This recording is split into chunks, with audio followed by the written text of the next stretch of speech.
Pakistan peoples party ने जहां सिंध में उम्मीदवारों को जो टिकट दिए हैं, जहां नए चेहरे मुतारिफ़ करवाए हैं, वहीं एक पुराना चेहरा हमारे साथ मौजूद है। NA 248 से कामयाबी समेटी थी और अब 243 से 2024 में दोबारा कौमी असम्बली के उम्मीदवार के तौर पर पाकिस्तान पीपल्स पार्टी की नुमाइंदगी करेंगे। जी, मैं बात कर रहा हूँ पाकिस्तान पीपल्स पार्टी के जो पुराने जियाले अब्दुल कादिर पटेल, जो वफाकी वज़ीर बराए सेहत भी रह चुके हैं, वो हमारे साथ मौजूद हैं। अब्दुल कादिर पटेल साहब, बताइएगा कि कारकर्दगी या इस सीट की जीत की यकीन दहानी ने आपको आज दोबारा टिकट दिलवाया है?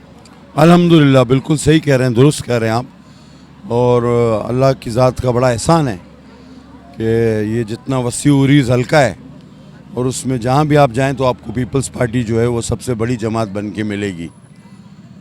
और हम पूरी तरह पुरुमीद हैं, अल्लाह ताला का शुक्र अदा करते हैं कि इंशाअल्लाह आवाम का नतीजा एक बार समझो रेफरेंडम की शक्ल में पाकिस्तान पीपल्स पार्टी के हक़ में आ चुका है। अच्छा, मुझे बताइएगा अब्दुल कादिर पटेल साहब के 5 साल आपने हुकूमत की है, इस हल्के में आप रहे हैं और वफाकी वज़ीर सेहत भी रहे हैं, तो मुतादिद चैलेंजेस आपको सामने आए। अभी मज़ीद हैं कि हमने देखा है कि सुल्तानाबाद से रईस गोड तक ये मज़ाफ़ाती एरिया और साथ ही साहिली पट्टी पर बड़े गरीब तबका आबाद है, बुनियादी सहूलियात नहीं हैं, हॉस्पिटल्स नहीं हैं, जबकि आप वफाकी वज़ीर सेहत भी रहें। गुज़िश्ता रोज़ आपने ये बात कही कि 18वीं तरमीम के बाद सूबे खुद मुख्तार हैं, तो सिंध में तो सर पीपल्स पार्टी की हुकूमत थी, तो अब जो आने वाले जो इंतखाबात हैं उसके बाद आपका क्या लाए अमल है इस हल्के के लिए? थोड़ा सा सवाल शॉर्ट कर लेते आप तो और आसानी हो जाती। देखें, सिंध में सेहत के हवाले से जो सिंध गवर्नमेंट की कारकर्दगी है वो इस वक्त नेशनल सतह पे नहीं, इंटरनेशनल सतह पे मानी जाती है। ये आपने जितने ट्रॉमा सेंटर्स देखे, NICDV का एक जाल, NICVD का एक जाल है, और दुनिया का सबसे बड़ा research centre, cardiac research centre, वो भी कराची में बन रहा है। इसके अलावा गंबट में ट्रांसप्लांट के जो ऑपरेशन हो रहे हैं उसमें पाकिस्तान के बाहर से लोग आकर इलाज करवा रहे हैं। तो टर्शरी केयर सिंध में इससे ज़्यादा बेहतर कहीं भी नहीं। लेकिन अगर यहाँ तो सब और हकीकत है फ्री है वो, लेकिन आप जो जिस बात पर फोकस कर रहे हैं, देखिए अगर हम 450 बेड का, 40 बेड का हर जगह हॉस्पिटल बनाएं तो जो सहूलियात बड़े अस्पतालों में हमने दी हैं, मुहैया की हैं सिंध गवर्नमेंट ने, मैं नहीं कहूँगा कि फेडरल गवर्नमेंट ने, क्योंकि 18 अमेंडमेंट के बाद फिर मैं कहूँगा कि टर्शरी केयर जो है प्रोविंशियल सब्जेक्ट है। तो ये इतने बड़े अस्पताल जो हैं, आपकी जो ये OPDs हैं, जो ये डॉक्टर यहाँ बैठते हैं, ये इन्हीं हॉस्पिटल्स में उन्हें रेफ़र करते हैं जहाँ सिंध हुकूमत उनके करोड़ों रुपए का इलाज बिल्कुल मुफ्त करती है।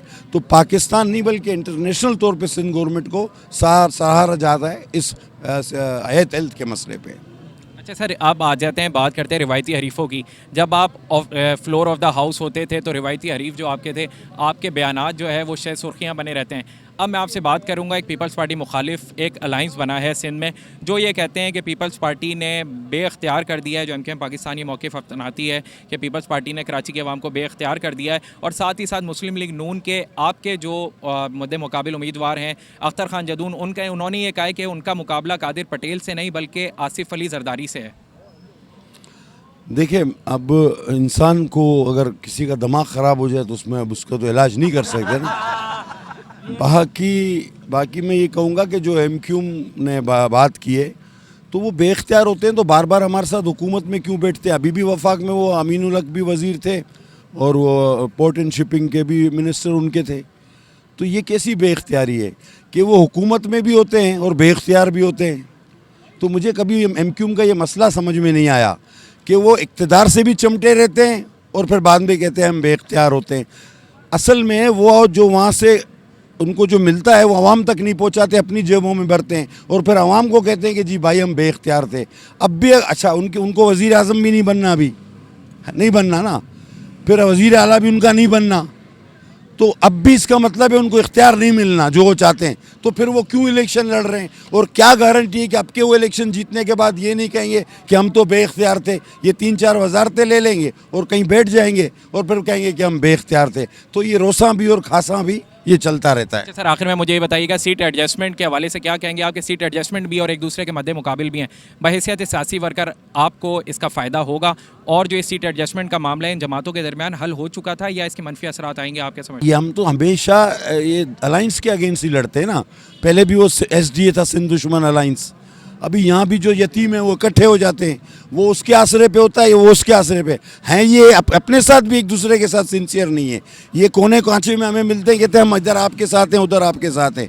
बाद में जलसा साथ में करते हैं, हाथ एक दूसरे में खड़ा करते हैं, बाकी मुंह सबका एक तरफ है, उस तरफ होता है, किसी का इस तरफ। ये एक काबे किबले के पीछे नमाज पढ़ने वाले नहीं है, ये दिल में से एक दूसरे को गालियाँ दे रहे होते हैं और मुँह पे मुस्कुरा रहे होते हैं। पाकिस्तान पीपल्स पार्टी के कारकुन ऐसे जाली इत्तेहादों का हमेशा मुकाबला करती रही है और मुकाबला करना हमारे कारकुन जानते हैं।